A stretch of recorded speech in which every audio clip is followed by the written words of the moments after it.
ओम त्रिचिन्मय सद्गुरवे नमः। श्रीमद् भगवद गीता चतुर्थ अध्याय ज्ञान कर्म संन्यास योग। श्लोक नंबर 10। वीतराग भय क्रोधाः मन्मया मामुपाश्रिताः बहवो ज्ञान तपसा भूता मद्भावमागताः।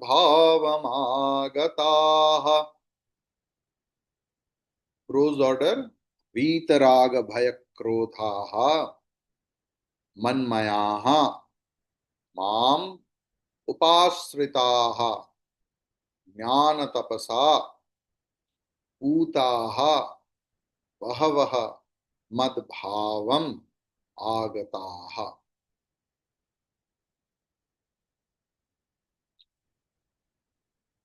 वीत राग आसक्ति शून्य।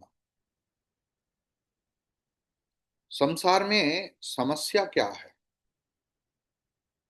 संसार में रहने से प्रॉब्लम नहीं, क्योंकि आप जिसे संसार बोलते हैं कि आपके घर में रह रहे हैं सारे वस्तु, आपके सुख सामग्री, वो एक संत भी ऐसे ही जीवन जीते हैं। सन्यासी का बीवी बच्चा नहीं रहता है, लेकिन ऐसे संत महात्मा बहुत थे जो विवाहित थे, लेकिन उनमें शास्त्र की प्रतिष्ठा थी। मतलब उन लोग हर चीज में थे, लेकिन किसी में नहीं था। आपको भजगोविंदम में एक श्लोक याद है शायद। नलिनी दलगत जलमति तरलम तद्वद जीवनम अतिशय चपलम। तो पहला लाइन लीजिए। ये नलिनी दलगत, उन्होंने पता है कि जीवन में सब चीज जिसको मैं पकड़ने का कोशिश करूंगा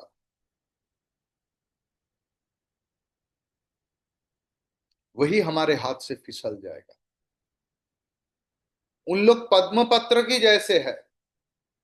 कमल पुष्प का जो पत्र होता है, पाता होता है, पत्ता, वो पानी के ऊपर रहते, उसके ऊपर पानी गिरते भी है, लेकिन पानी उसे भिगा नहीं सकता।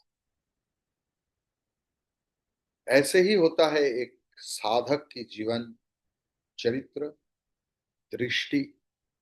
और वो साधक कोई बाहर की व्यक्ति नहीं, बल्कि वो साधक आप है। जो लोग महसूस करते हैं कि संसार में रह रहा हूं कर्मफल की यात्रा में, लेकिन संसार के साथ मेरा कोई संबंध नहीं, आसक्ति शून्यता, दिस इज कॉल्ड वीतराग। जिनका आसक्ति नहीं है उनका भय भी नहीं है। उनका मन में है कि सब मेरा है।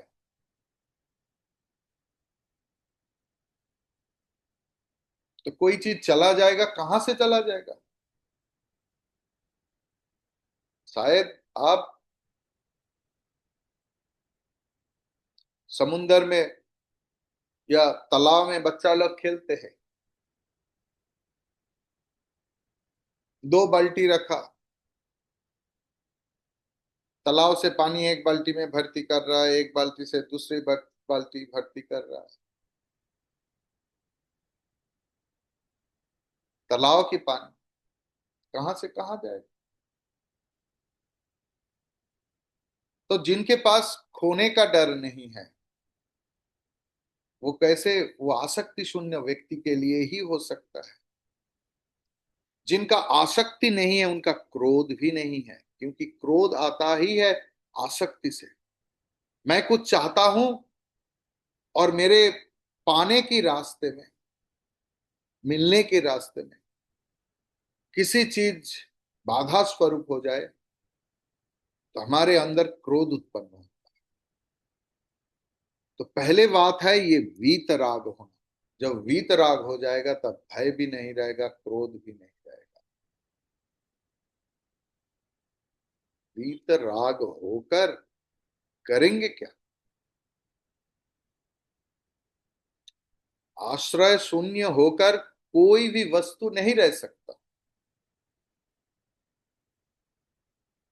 आप मुझे पानी दे रहा है, प्लास्टिक के बोतल दे दिया, मैं बोला मैं प्लास्टिक में पानी नहीं पीता, सॉरी स्वामी जी। तो एक स्टील की ग्लास में दिया, मैं बोला ये सब आप लोग व्यवहार करते? बोला हाँ। मैं बोला मैं तो इसमें पानी नहीं पीऊंगा। तो आप पूजा स्थल से या अलमीरा से चांदी का ग्लास निकाला और उसमें पानी दिया, मैं पी लिया। लेकिन पानी तो पिया, ना तो मैं प्लास्टिक खाया, ना तो स्टील खाया, ना तो चांदी खाया। लेकिन पानी का आश्रय तो चाहिए। आप संसार से आसक्ति शून्य होंगे। संसार से मेरा कोई लेना देना नहीं है। एक भी सामान मैं लेके नहीं जा सकता हूं। सारे सामान मेरे पास जो आया है वो भगवान की इच्छा से आया, भगवान की इच्छा से ही चला जाएगा। ऐसे आसक्ति शून्य मन सोचेगा क्या? कहां पर रहेगा? इसका आधार क्या होगा? न भगवान बोल रहा है मनमया, जिनके मन में सिर्फ मैं ही भरा हुआ हूं, ठस ठसा ठस ठस के रूप में, और दूसरा कोई नहीं। मेरे तो गिरिधार गोपाल, दूसरा ना कोई।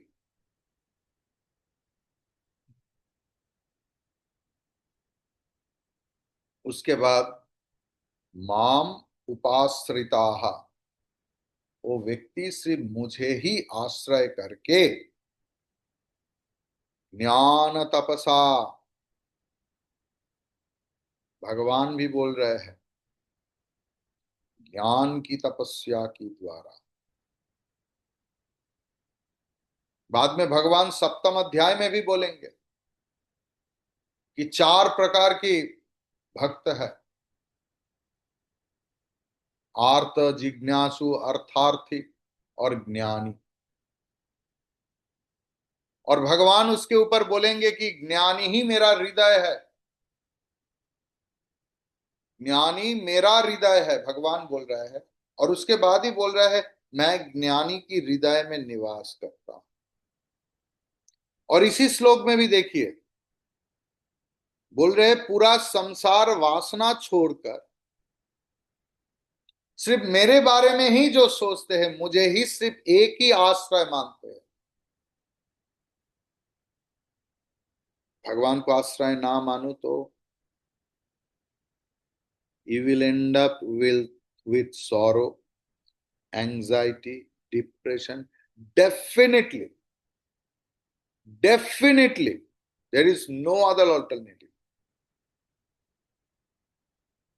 क्योंकि तब आपको चिंता होगा कल क्या होगा, अगर ये व्यक्ति ऐसा नहीं करे तो,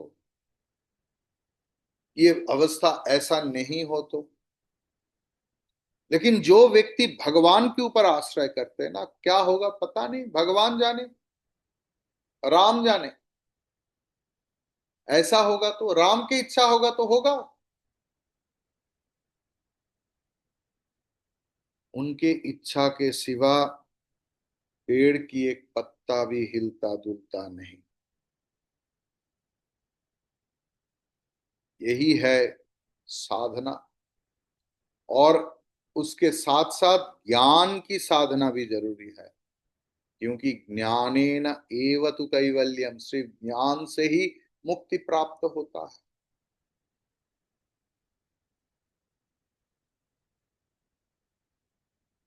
ज्ञान तपसा, 9 नंबर श्लोक में ही भगवान ज्ञान तपसा क्या है उसके बारे में चर्चा की है। अगर आपको याद नहीं है तो रिकॉर्डिंग से देख ले सकते हैं। पूताह, ज्ञान तपस्या से क्या होगा? पवित्र होगा, होकर बहवह, एक व्यक्ति नहीं अर्जुन, ऐसे नहीं कि कोई एक्सेप्शनल व्यक्तित्व, बहुत लोग मद भावम आगताः, मेरा भाव को मतलब मेरा स्वरूप को प्राप्त किए हैं, मतलब मुझे प्राप्त किए। भगवान बोल रहे हैं दैट स्पिरिचुअल पथ, spiritual realization is not an exceptional thing. It's a very common thing. The only qualification, the only way you have to take, that is 100% surrendering to God. No other desire rather than Bhagavan cha. जैसे बिल्ली के बच्चा सिर्फ mu mu mu mu करते हैं, आपने देखा, मतलब माँ माँ माँ माँ करते हैं।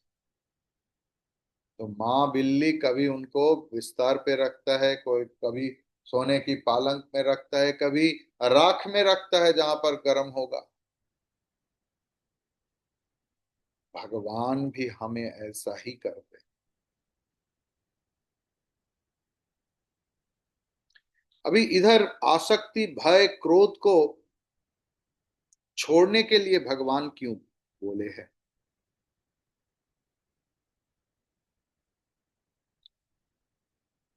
देखिए, ईश्वर आसक्ति, मैं भगवान तत्व को जानूंगा, जो जिज्ञासु भक्त है, कि मैं कहां से आया। ये सब लोग बोलते हैं भगवान है भगवान है भगवान है, भगवान का स्मरण लो, शरण लो।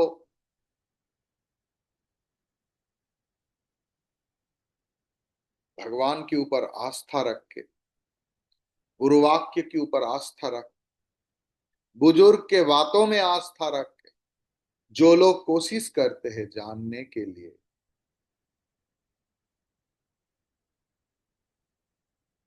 उनके लिए कोई भी विषय आसक्ति, चाहे वो अपना बच्चा, बेटा बेटी, पोता पोती, हस्बैंड वाइफ, घर मकान जमीन जायदाद, बहुत बड़ा कुछ बोल दिया। माँ शारदा देवी बोल रहे हैं, अगर एक रसगुल्ला खाने का भी वासना हो तो वो भगवान पाने के लिए प्रतिकूल है, और इस प्रतिकूल विषय में हमारा तृष्णा जागृत होता। अभी सवाल उठ सकता है कि अगर विषय भोग करना छोड़ दूं तो जीवन कैसे चलेगा? नींद से उठते ही विषय चालू हो जाता है,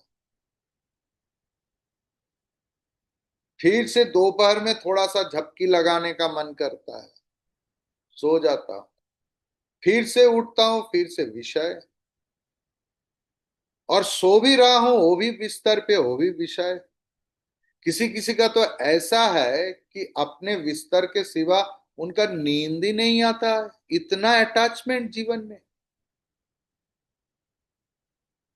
बहुत सारे लोग मैंने देखा। तो मैं बोला, आप जो 10-15 दिन के लिए घूमने जाते हैं, बोला नींद नहीं होता। ये कैसे ताज्जुब की बात है? Yes, I need a conducive place for my sleeping, लेकिन मेरा ही बिस्तर चाहिए, नहीं तो मेरा नींद नहीं होगा। दिस इज कॉल्ड अटैचमेंट, और अटैच्ड व्यक्ति की कभी सुख नहीं होता।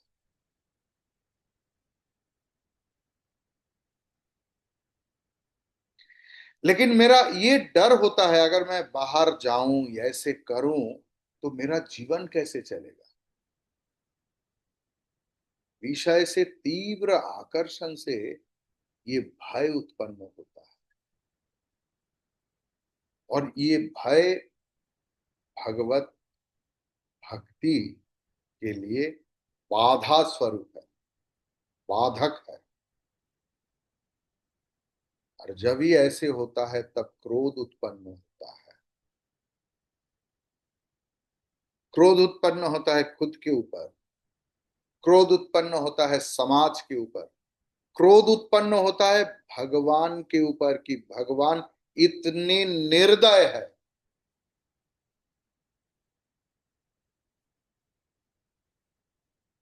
भक्ति और भोग परस्पर विरोधी है, और जो ज्ञान मार्गी है उनका तो भोग का सवाल ही नहीं है।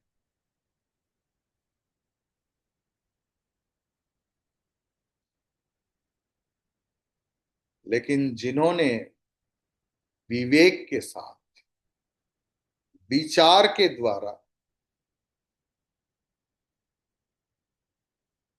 भय और क्रोध की जननी आसक्ति को विनाश किया है, उन्होंने भय को भी जीत लिया, क्रोध को भी जीत लिया। यही व्यक्ति सर्वजित होता है। ऐसे व्यक्ति की मन में थोड़ा सा भी गंदगी नहीं रहती, इम्प्योरिटीज नहीं रहते, कोई लाइक्स डिसलाइक्स नहीं रहते, इच्छा अनिच्छा नहीं रहते। ये व्यक्ति सिर्फ भगवान में ही शरण लेते हैं।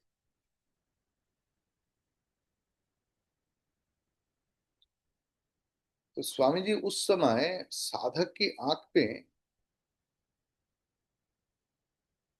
क्या दिखाई पड़ता है?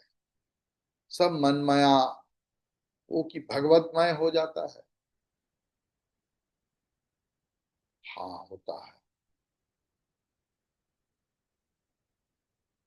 जो व्यक्ति हर वक्त भगवान की चिंतन करते हैं,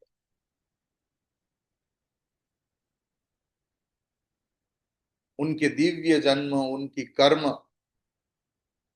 सदा सर्वदा चिंतन करते हैं।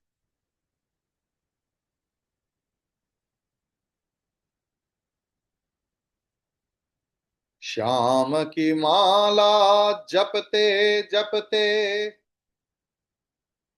आज बनी हूं मैं श्याम।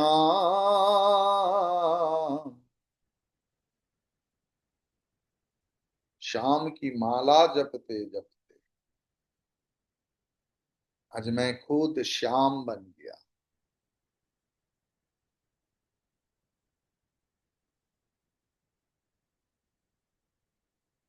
मेरे चुनरिया ऐसी श्याम की रंग में रंगीला हो गया।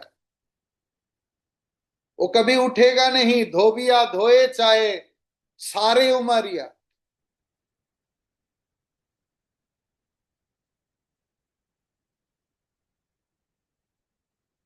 ऐसे रंग, ऐसे रंग, ऐसे भगवत इच्छा की रंग, भगवत लीला की रंग, भगवत प्रेम की रंग ऐसे लग गया कि वो रंग उठता ही नहीं। अब जितना भी धो डालो उठेगा नहीं। तब उस मन में दूसरा कुछ रंग लगाने का कोशिश भी करोगे तो नहीं लगेगा। वो व्यक्ति भगवान के सिवा और दूसरा कोई विषय का चिंतन ही नहीं कर सकता। भगवान के सिवा और दूसरा कुछ देख भी नहीं पाता।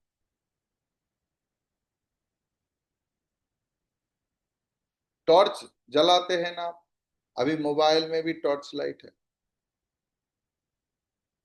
उसमें एक लाल प्लास्टिक लगा दो तो लाइट लाल हो जाएगा। हरा लगा दो, हरा हो जाएगा। पीला लगा दो, पीला हो जाएगा।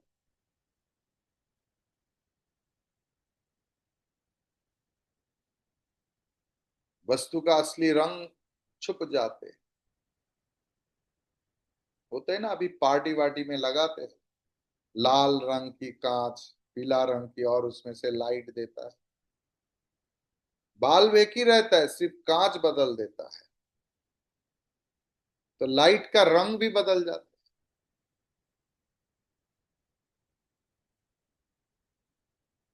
मन से ही हम लोग विषय की दर्शन करते हैं, आंखों से नहीं। ये कान खोल के सुन लीजिए, मन से ही सब कुछ दर्शन होता है, आंखों से नहीं। आंख तो एक जड़ पदार्थ है।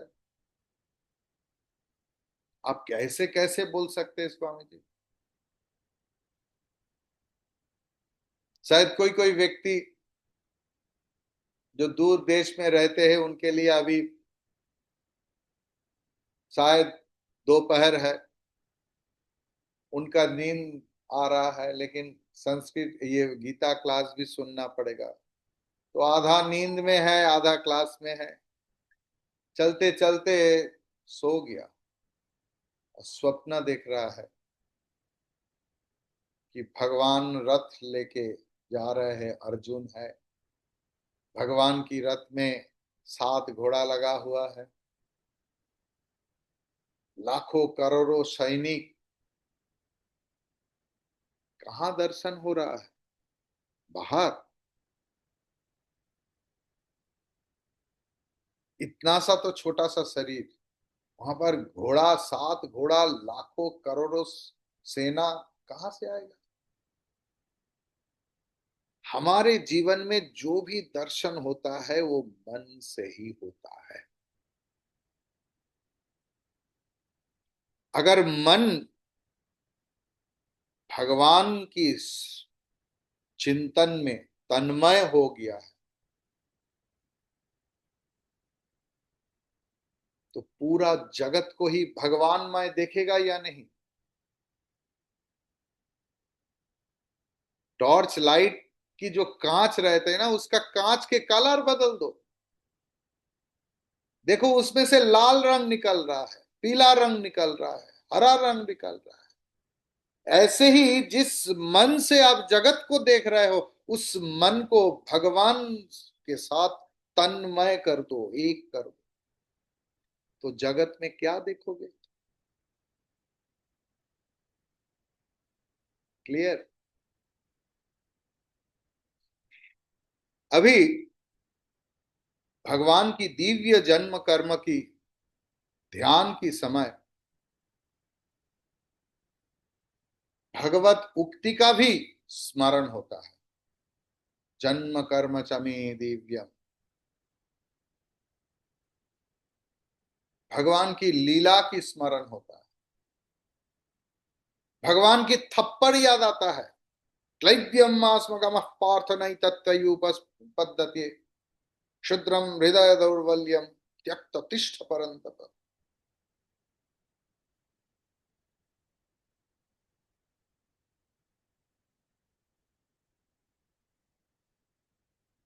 उठो, जागो। ये विषमे समुपस्थितम, इस समय तुम्हारा मन में ये सब वासना भावना कैसे आ रहा है? भगवान की थप्पड़ को याद रखो। भगवान भी थप्पड़ मारते।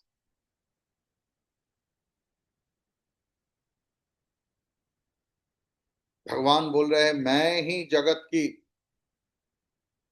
सृष्टि की स्थान हूं, स्थिति की स्थान हूं, और प्रलय का भी स्थान हूं। जैसे सूत्र में मणिगणा, ये तो रुद्राक्ष है। किसी की अगर मणि मुक्ता होगा तो इस सूता में, धागा में बंधा हुआ है, सूत्र मणिगणा। तो हर रुद्राक्ष एक जैसे नहीं है,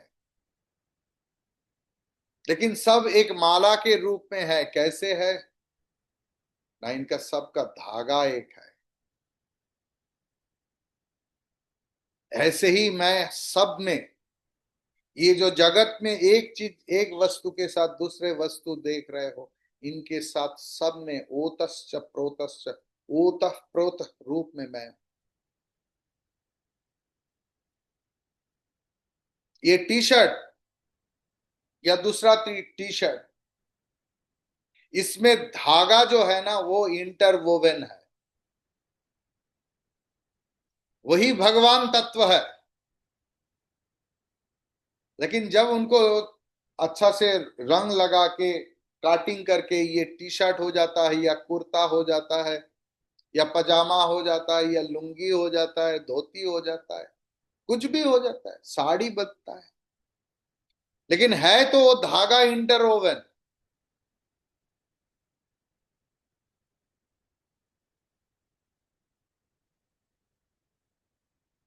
उन्होंने बोल रहा है कि मैं ही मेरा अव्यक्त रूप में जगत में, पूरा जगत में परिव्याप्त हूं, छाए हुए हूं।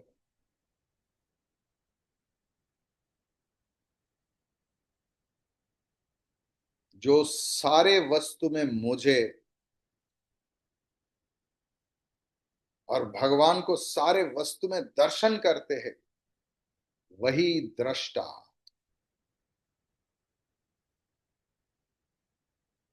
ऐसे भगवत उक्ति को मन में चर्चा करो, निरंतर निरंतर। तो ऐसे चर्चा करते करते करते करते भगवत दर्शन का प्रारंभ होता है। जो सुनार है ना, वो नेकलेस नहीं देखता, हार नहीं देखता, दूल नहीं देखता, उनके आंख में तो सिर्फ सोना ही दिखता है कि हाँ ये अच्छा सोना है, ये शायद एक भरी होगा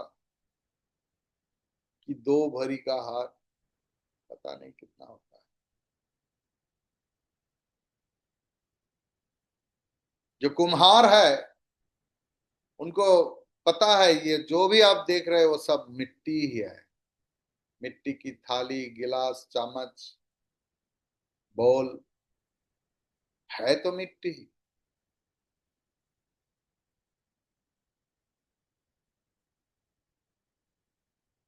सवाल उठ रहा है मन में, ये जो माम उपाश्रिता, इसका मतलब समझा नहीं। भक्त तो भगवान को सर्वत्र दर्शन करते हैं।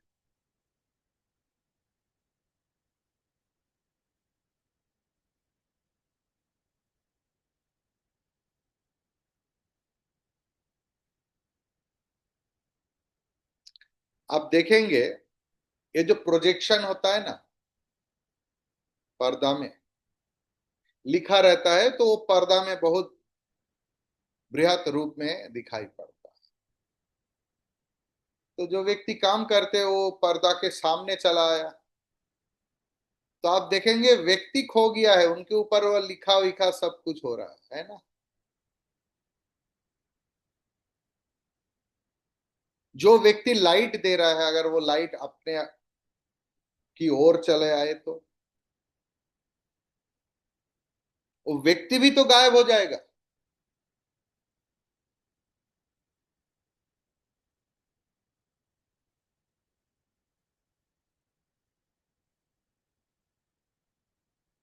जो व्यक्ति जनरली क्या होता है, दूसरे को लाइट दिखाता है और खुद अंधेरे में चलते हैं, क्योंकि दिया के नीचे ही अंधेरा होता है। लेकिन जो व्यक्ति सर्वत्र कृष्ण दर्शन करते हैं, तब उनके सामने सब कुछ कृष्ण के रूप में परिव्याप्त है।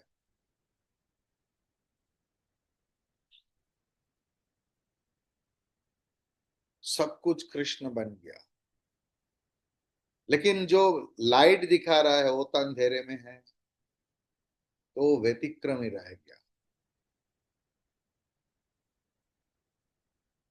ऐसे ही सिर्फ मन को तन्मय नहीं,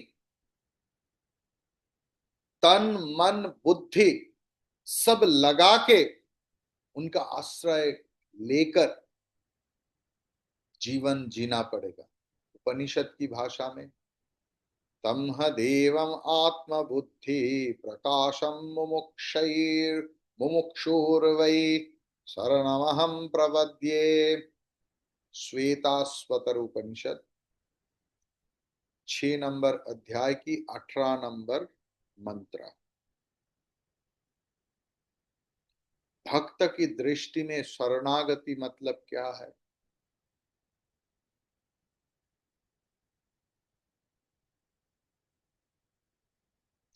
সকলি তোমারি ইচ্ছা ইচ্ছাময়ী তারা তুমি, তোমার কর্ম তুমি করো মা, লোকে বলে করি আন।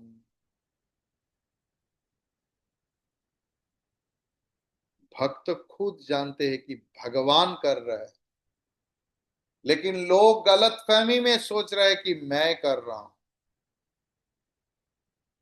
मैं घर हूं, तुम घरणी हो। मैं यंत्र हूं, तुम यंत्री हो। तुम जैसे चला रहे हो मैं ऐसे ही चल रहा हूं। यही है भक्त का दृष्टि। और ज्ञानी का दृष्टि कैसे होगा? ज्ञानी का इंडिविजुअलिटी चला जाएगा। The sense of individuality which is stucking a devotee or a jnani, it will be totally absorbed into the light of knowledge. यथा नद्या संयमानाः समुद्रे अस्तं गच्छन्ति नाम रूपे विहाय। मुंडकोपनिषद 3.2.8। तथा विद्वान् नाम रूपाद् विमुक्तः परात् परं पुरुषमुपैति दिव्यम।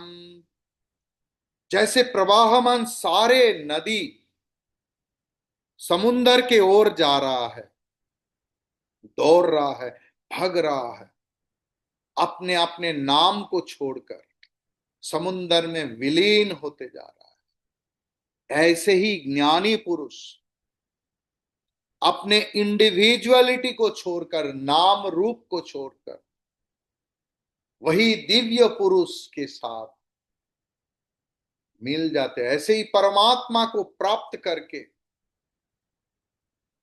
खुद को विलीन कर देते हैं, अपने पर्सनालिटी को डिसॉल्व कर देते हैं।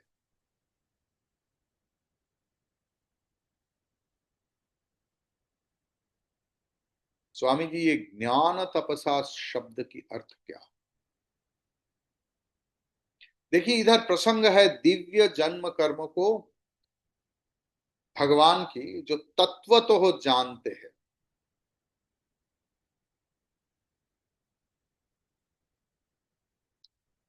तो यहां भक्ति प्रसंग है।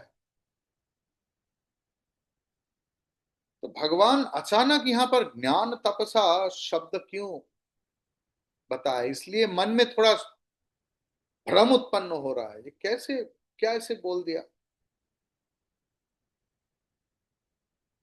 देखिए, हम लोग डिवाइड करते हैं कि मैं भक्ति मार्गी हूं स्वामी जी, या तो मैं ज्ञान मार्गी हूं। लेकिन गीता की दरबार में ज्ञान और भक्ति अविरोधी है। ज्ञान और भक्ति में कोई विरोध नहीं। ज्ञान चतुर्विधा भक्ति की अंग है। 7वें अध्याय की 16 नंबर श्लोक में भगवान चर्चा किया। और अव्यभिचारिणी भक्ति वो है भक्ति की ज्ञान अंग।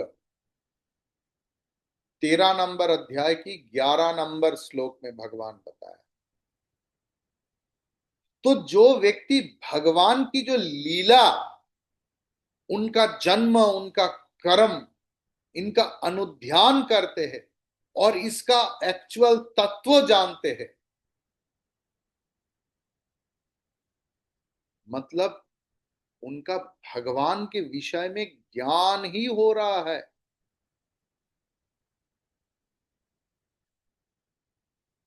इसी अध्याय की 6 नंबर श्लोक आप देखिए, भगवान उसके ऊपर चर्चा किया है। हाँ, आपके मन में सवाल हो सकता है कि इस ज्ञान को तपस्या क्यों बोला गया। तपस्या मतलब तो जिसमें कष्ट होता है, क्लेश होता है शरीर में, मन में। देखिए, हमारे शरीर एक अभ्यास में जुड़े हुए हैं। सुबह उठकर ही चाय चाहिए, बेड टी आई लाइक। उसके बाद नाश्ता में मुझे ये चाहिए, उसके बाद मेरा ये चाहिए, वो चाहिए। I am very much habituated in my daily habit. वो है फिजिकल एस्पेक्ट। देखिए, बुद्धि का भी एक संस्कार है, बुद्धि का भी एक चलने का रीति है। उसमें जब आघात आता है मन और बुद्धि का, और उसके साथ जब कर्म करना पड़ता है, उसमें भी ताप उत्पन्न होता है। इसे तपस्या कहते हैं।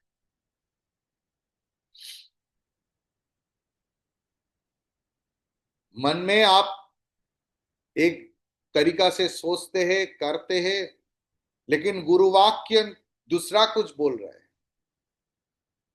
तो जो भक्त है, जो शिष्य है, जो स्टूडेंट है, वो गुरु वाक्य को प्राधान्य देंगे, और तब खेल चालू होगा।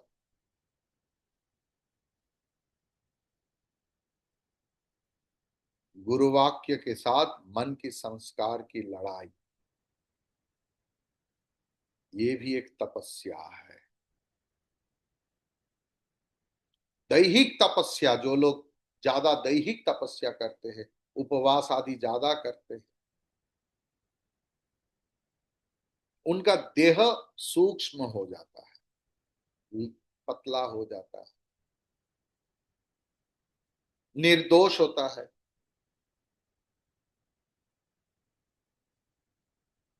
और मानसिक बौद्धिक तपस्या में क्या होता है, मन की मैला दूर हो जाता है।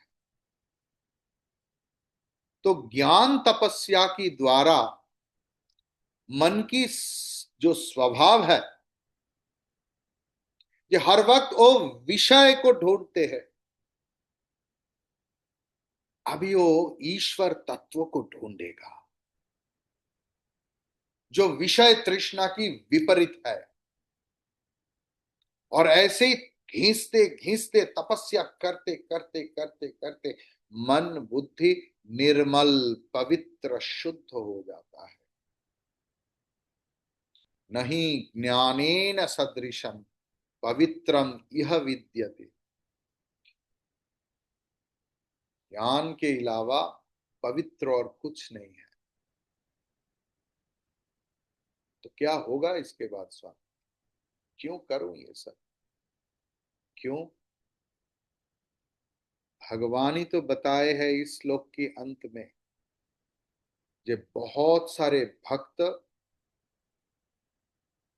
पहले भी मुझे प्राप्त किया, मेरा स्वरूप को प्राप्त हुआ।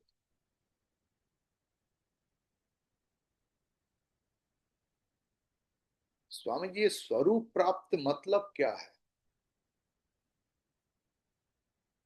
सारूप्य मुक्ति जो है भगवत भागवत में, ये मुझे नारायण भगवान की जैसे देखने में हो जाएगा, शिव भगवान की तरह नहीं।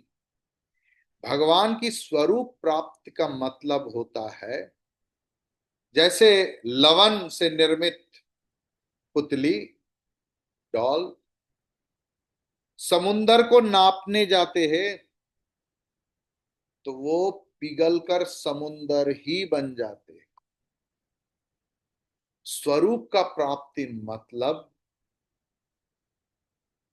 बिंदु सिंधु से मिल जाते हैं। यही है इस श्लोक का तात्पर्य। ओम पूर्णमद पूर्णमिदम पूर्णात पूर्णमुदच्यते पूर्णस्य पूर्णमादाय पूर्णमेवावशिष्यते। ओम शांति शांति शांति। हरि ओम। श्री गुरुभ्यो नमः। हरि ओम।